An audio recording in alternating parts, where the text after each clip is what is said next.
हो गया। इसके बाद शुरू करो बैलेंस शीट।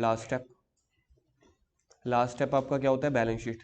ट्रेडिंग और P&L अकाउंट के जर्नल एंट्रीज और फॉर्मेट हो चुके हैं, अब balance sheet.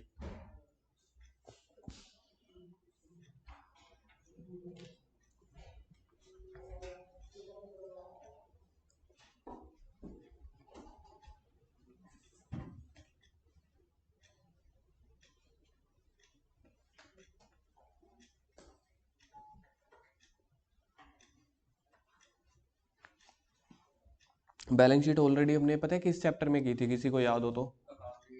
Yes, accounting equation में। बाकियों को किसी को याद है बैलेंस शीट किस चैप्टर में की थी पहले? अकाउंटिंग इक्वेशन में।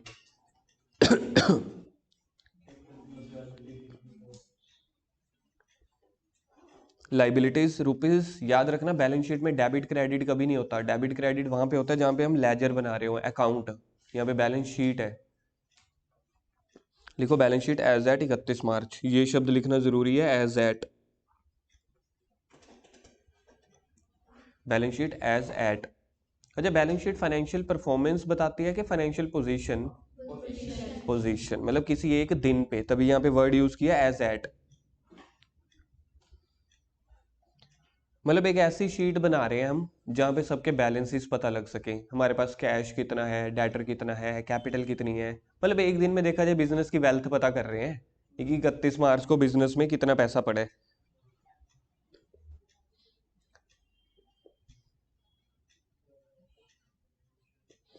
पहला है कैश, दूसरा है cash at bank. Cash at bank का मतलब क्या होगा कि बैंक में कितने पैसे पड़े हैं,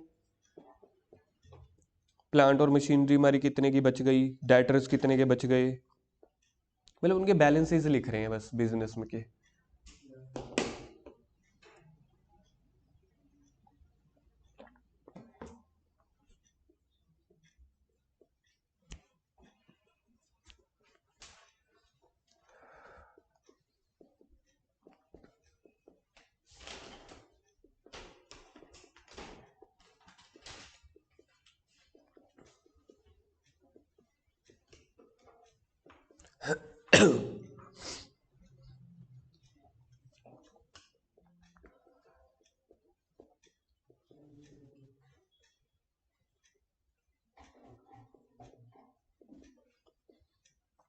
इधर वर्ड लिखा हुआ है सबसे पहले ओपनिंग कैपिटल। ओपनिंग कैपिटल के बाद ऐड कर रहे हैं उसमें additional capital. Add net profit minus net loss minus drawings. Income tax से LIC भी आपकी ड्रॉइंग्स होती है, जर्नल एंट्री में बहुत बार किया हुआ है। गुडविल कहाँ से आ गई?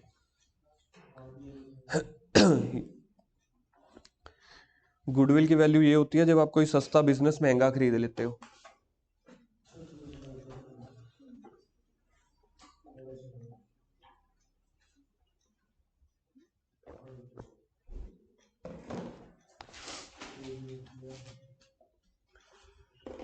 ये कार और व्हीकल के नीचे वर्ड लिखा हुआ है प्रीमाइसिस। प्रीमाइसिस का मतलब होता है बिल्डिंग।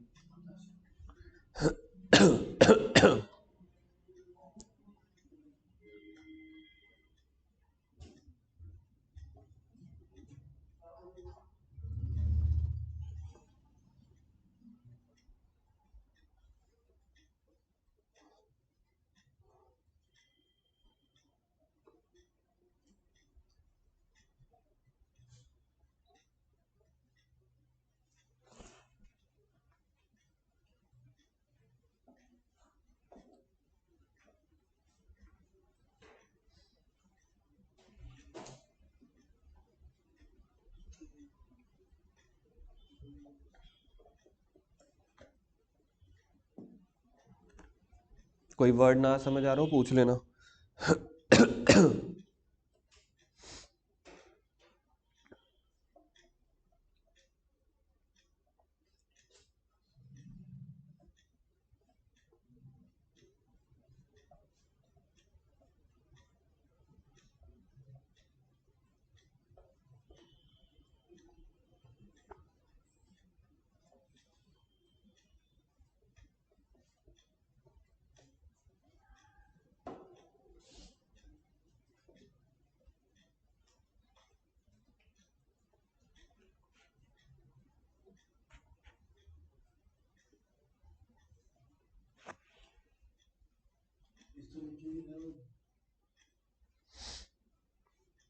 बस इतनी सी है बैलेंस शीट।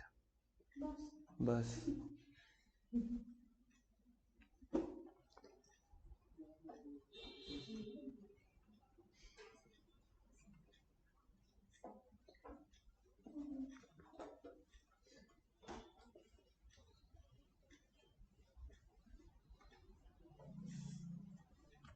है यहाँ पे कोई मेरा दोस्त जिसकी हो गई हो गई?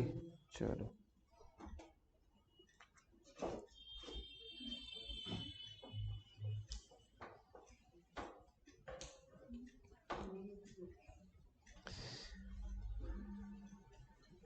बैलेंस शीट किस रूल के अकॉर्डिंग बनाई जाती है? रियल और पर्सनल। ठीक है, ट्रेडिंग और P&L अकाउंट मैंने आपको बोला था पिछली क्लास में कंबाइंड फॉर्मेट बनाया जाता है। पढ़ना एक बार, स्क्रीन पे देखो क्या लिखा हुआ है। आप पूछ रहे हो?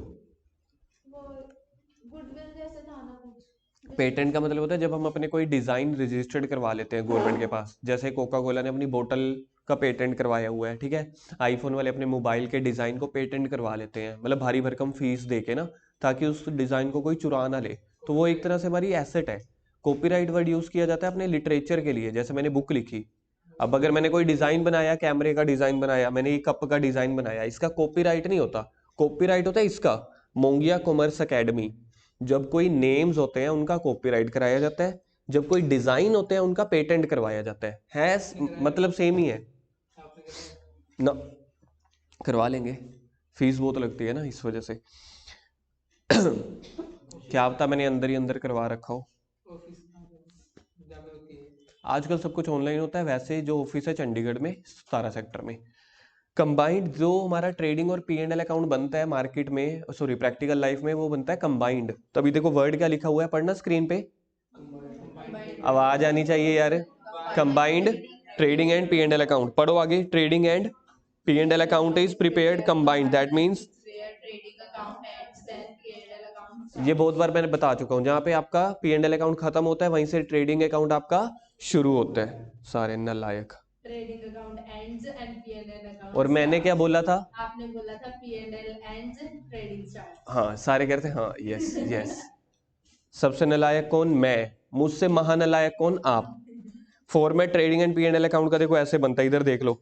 यहाँ पे कभी भी ये नहीं लिखा जाता कि डायरेक्ट है कि इनडायरेक्ट है, सिर्फ ये लिख दिया जाता है expense rupees, income rupees. Expense की जगह और इनकम की जगह आप पर्टिकुलर भी लिख सकते हो, लेकिन हम हमेशा एक्सपेंस और इनकम लिख के चलेंगे। याद रहता है कि डेबिट साइड पे सारे क्या आते हैं? एक्सपेंस। क्रेडिट पे अकॉर्डिंग टू विच रूल? ठीक है, तो सबसे पहले देखो, to opening stock, to all the direct expense, मतलब मैंने इसमें परचेजेस भी चुन लिया होगा। और बाय वाली साइड आती दो चीजें हैं, सेल और क्लोजिंग स्टॉक। अगर मेरी सारी इनकम में से सारे खर्चे माइनस कर दूं तो मेरा बच जाएगा ग्रोस प्रॉफिट। देखो जहां पे ग्रोस प्रॉफिट खत्म हो रहा है वो आगे ट्रांसफर कहां पे हो रहा है? P&L अकाउंट में। P&L अकाउंट हम लिखते नहीं है, लिखते ऊपर एक ही बार है, trading and P&L account for the year ending. Balance sheet में क्या वर्ड अभी मैंने आपको मार्क करवाया था? As eight. एज एट, यहाँ पे क्या वर्ड है? For the year ending. For the year ending का मतलब होता है पूरे साल का बना रहे हो। एज एट का मतलब होता है उस दिन के बैलेंस बता रहे हो। और ये चीज मैंने आपको उस दिन बताई थी कि अब मेरे पास पूरे साल में 5 लाख रुपए का कैश है, नहीं, 5 लाख का कैश तो किसी एक दिन पे होता है, इसलिए वहां पे बनती है बैलेंस शीट। ये पूरे साल का बनता है कि पूरे साल की सेल कितनी है मेरी, ठीक है, पूरे साल का मेरा डायरेक्ट एक्सपेंस कितने हुए और पूरे साल का मैंने कितना ग्रोस प्रॉफिट कमाया। फिर ये ग्रोस प्रॉफिट कहां पे चला जाएगा? नीचे शिफ्ट हो जाएगा। नीचे मतलब कि P&L अकाउंट में। अभी अभी अपना P&L अकाउंट चेक करो, यहां से शुरू हुआ था देखो बाय ग्रोस प्रॉफिट। देखना एक बार P&L अकाउंट अपना, बाय ग्रोस प्रॉफिट था। क्यों? क्योंकि जहां से ट्रेडिंग खत्म होगा वहां से ग्रोस प्रॉफिट, वो P&L अकाउंट स्टार्ट होगा। By gross profit, by indirect incomes, सारे इनकम्स आ जाएंगी। फिर टू इनडायरेक्ट एक्सपेंसेस और डेबिट साइड पे आ जाएंगे टू नेट प्रॉफिट। तो ये नेट प्रॉफिट निकलता है, बनता ऐसे है। ये है कंबाइंड फॉर्मेट। कंबाइंड फॉर्मेट में पहले क्या बनेगा? उसके बाद ट्रेडिंग अकाउंट में कौन सा प्रॉफिट निकलता है? Gross profit. P&L अकाउंट में अच्छा नेट प्रॉफिट अगर आ जाता है तो कैपिटल बढ़ जाएगी या कम हो जाएगी? अच्छा, अगर नेट लॉस होता है तो कम हो जाएगी। और उसके बाद बनता होता है बैलेंस शीट। अब जल्दी से क्वेश्चन लिखो इसी नोट्स के ही नीचे। हाँ हाँ, इसी नोट्स के नीचे लिखो example number 1, prepare financial statement. Prepare financial statement, numerical part शुरू हो रहा है आपका अभी। कुछ आइटम्स लिखूंगा, आपको फाइनेंशियल स्टेटमेंट बनाने हैं। फाइनेंशियल स्टेटमेंट में क्या बनाना पड़ेगा, ट्रेडिंग, पी एंड एल या बैलेंस शीट?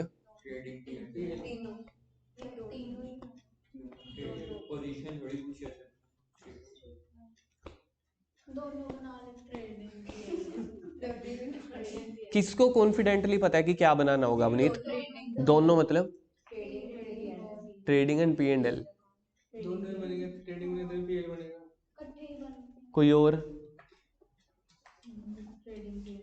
अच्छा, हाँ गर्व, कोई आंसर चेंज है या आप अभी बहती हवा पानी की लहरों के साथ बहेंगे? मैं ये नहीं कह रहा पानी की लहरें गलत है, मैं वैसे कह रहा हूँ कि पानी की लहरों के साथ ही बहना है कि कुछ है अलग आंसर? हाँ जी बोलो। अच्छा जी, पहला पेज निकालो, अकाउंटिंग साइकिल। तभी आपको हर चैप्टर में अकाउंटिंग साइकिल भी बनवाता हूँ, मेरे को पता है। बैलेंस शीट भी बनानी है। क्यों? क्योंकि फाइनेंशियल स्टेटमेंट इसके आगे दो कंपोनेंट है। तो फिर पहले क्यों नहीं बोल रहे थे? जब अकाउंटिंग साइकिल पे हो, मतलब आपने लोगों ने याद किया हुआ है अकाउंटिंग साइकिल है, फाइनेंशियल स्टेटमेंट है, तो दो पार्ट। अभी फाइनेंशियल स्टेटमेंट है तो मनन के डिफरेंस और रीजन लग थे। फाइनेंशियल स्टेटमेंट है ना, पोजीशन थोड़ी पूछी है। तो यहाँ पे मैंने कौन सा परफॉर्मेंस वर्ड लिखा है? यहाँ पे मैंने फाइनेंशियल परफॉर्मेंस लिखा है कि prepare financial performance. Financial statement का मतलब क्या होता है, TPL and balance sheet both. आपको लग रहा था ना, लेकिन आपने बताया तो नहीं ना।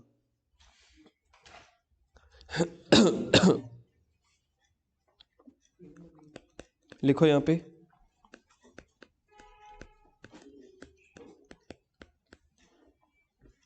Closing stock 10,000, opening stock 5,000, sales 70,000, rent paid 2,000,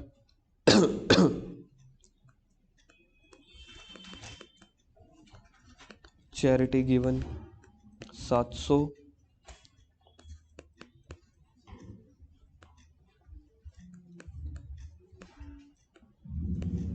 purchases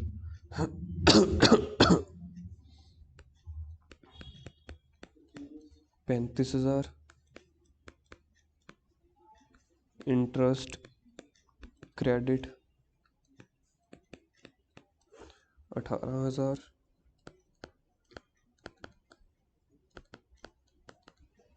commission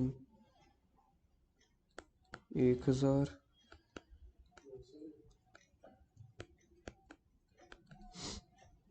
bad debts 2,000,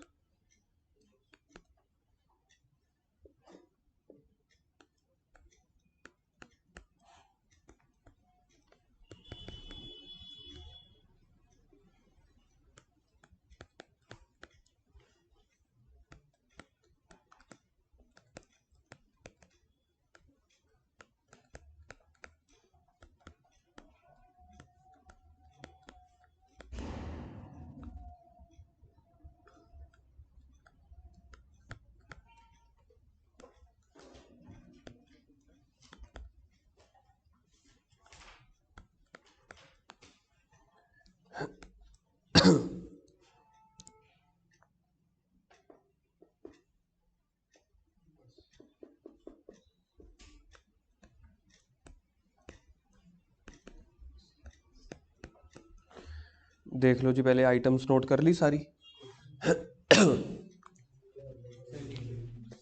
नीचे बस इतना ही है जो स्क्रीन पे है, बस यही है डेटा। सैलरी, हाँ जी, मतलब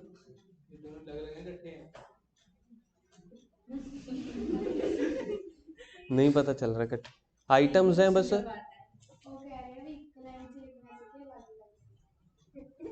वो ये नहीं कह रहा था ये कह रहा था। कि एक लाइन में लिखना है, अलग अलग लाइन में लिखना है। सर वो पूछ रहे हैं जहां मर्जी लिखो, चाहे आप एक पेज पे एक एक आइटम लिख लो। सर उन्होंने पूछा है नहीं नहीं, क्लास वाला सेशन। चलो अब आप लोगों ने इसका सॉल्यूशन करना है, आंसर करना है। ट्रेडिंग और पी एंड एल अकाउंट और बैलेंस शीट बनानी है। तो सबसे पहले फॉर्मेट बनेगा किस चीज़ का? Trading and P and L account. इसके साथ वर्ड क्या यूज़ करते थे, देखें किसको याद है? फॉर, बिल्कुल ठीक है, for the year ending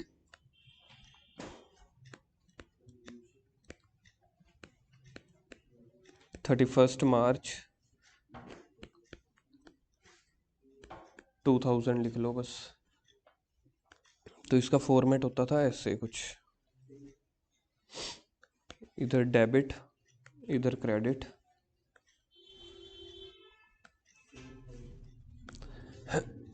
debit side पे क्या आते हैं? एक्सपेंस या इनकम? एक्सपेंसेस,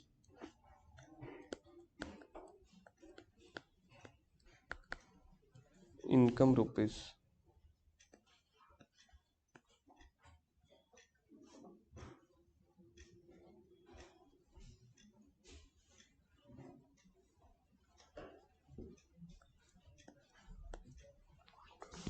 करना शुरू करो और इसके नीचे बनाना है बैलेंस शीट का फॉर्मेट। तब आपने जो जो आइटम दिया आइटम्स को पुट करते रहेगा।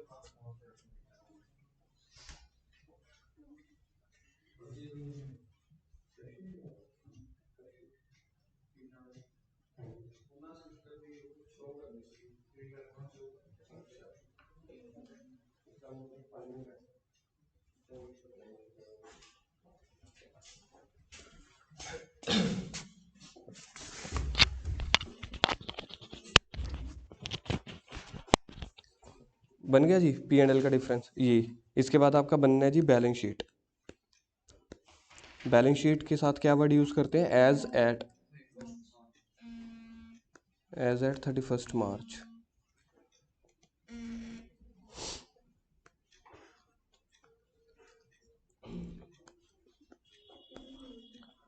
इधर आएंगी आपकी लाइबिलिटीज, इधर आएंगी आपकी एसेट्स।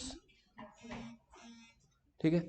अब देखो जो जो शब्द है ना उसको बस यूज करते चले जाओ, वो आपको तभी पता चलेंगे अगर आपको अब बेसिक नॉलेज है। क्लोजिंग स्टॉक, क्लोजिंग स्टॉक याद है कहाँ पे आता था? क्लोजिंग स्टॉक आता था यहाँ पे। अमाउंट बोलो कितनी है? आगे बोलो क्लोजिंग स्टॉक के बाद क्या है? ओपनिंग स्टॉक है, वो यहाँ पे आता है। क्यों? क्योंकि वो डायरेक्ट एक्सपेंस है। कितनी? अगली आइटम बोलो जल्दी। सेल्स, सेल्स आती है यहाँ पे, डायरेक्ट इनकम होती है तो इसलिए यहाँ पे आ जाएगी ऊपर। कितनी? 70,000। अगली आइटम रेंट। रेंट जो है वो आपका डायरेक्ट एक्सपेंस होता है या इनडायरेक्ट? इनडायरेक्ट, क्योंकि ऑफिस से रिलेटेड है ना। तो पी एंड एल अकाउंट ना यहाँ पे नीचे बनता है, तो तुक्के से हमें थोड़ी सी जगह छोड़ देनी होती है। तो मैंने यहाँ पे लिख दिया टू रेंट पेड, क्योंकि अभी तक मेरा ट्रेडिंग अकाउंट पूरा नहीं हुआ ना, तो हम आइटम लिखते चले जाएंगे, तो तुक्के से हमें थोड़ी सी आइटम छोड़ देनी पड़ती है। रेंट पेड कितना? अगली आइटम बोलो।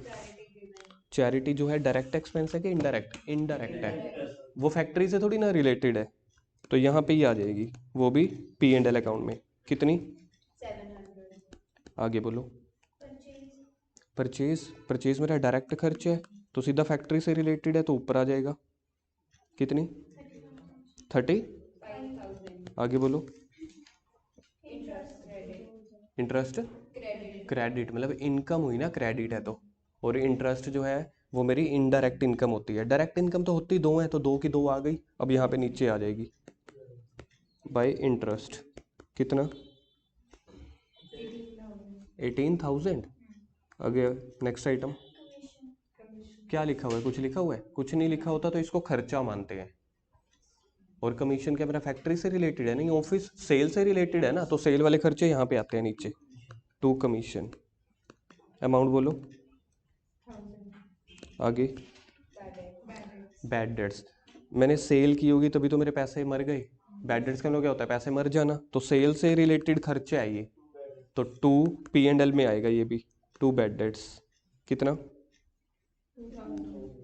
आगे कैश तो मेरी एसेट है, इधर आ जाएगा कितना,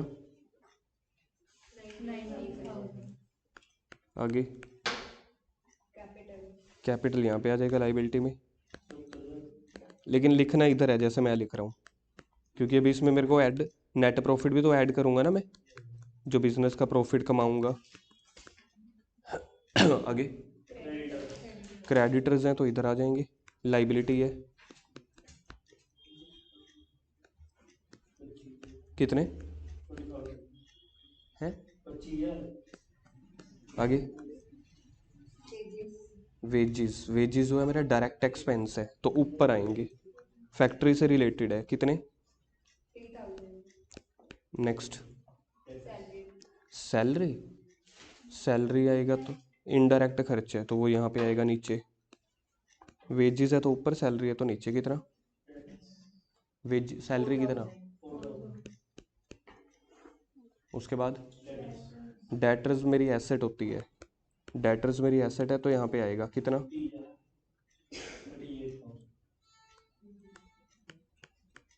आगे बस बस अब इसके आंसर निकाल लेने हैं। अब देखो इसका आंसर कैसे निकालते हैं, पहले आंसर निकालना सीखो।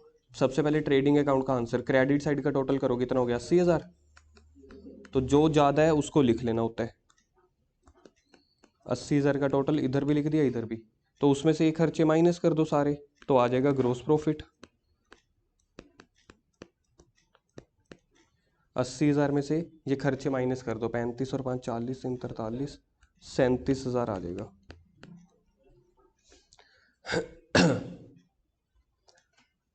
तो यही वाला ग्रोस प्रॉफिट अब यहाँ पे नीचे चला जाएगा बाय ग्रोस प्रॉफिट, मतलब मैंने बिजनेस में फैक्ट्री में देखा जाए तो 37,000 रुपये कमाए हैं, तो ये 37,000 प्लस मेरे को इंटरेस्ट मिला है 18,000 का,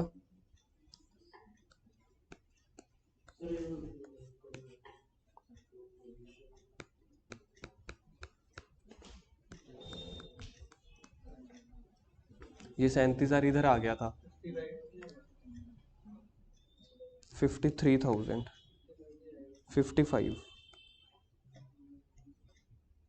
55,000 में से अब ये वाले खर्चे माइनस कर दो तो नेट प्रॉफिट आ जाएगा।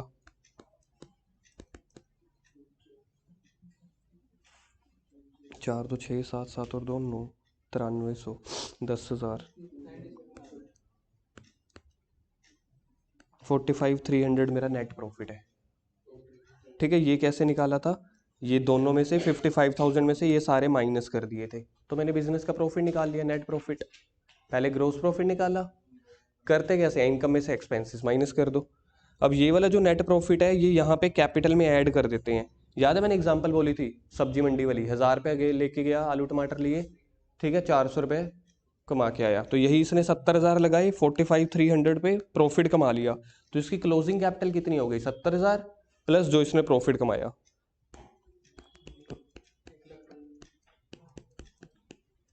बस खत्म क्वेश्चन।